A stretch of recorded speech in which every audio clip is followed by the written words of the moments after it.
পাৰ্কলৈ যায় গৰম পানী নিছে ন কেনেকৈ পানী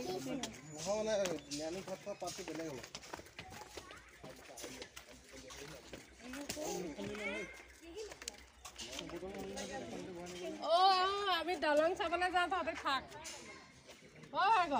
আমি দলং চাবলৈ যাওঁ এফাল দিয়া পানীটো কেনেকৈ উতলি আছে দেখিছা নাই গেছত যেনেকৈ উতলি থাকে নাই জুই দিলে সেয়া উতলি আছে দেখিছা নাই চুইয়াকে যা পানীখিনি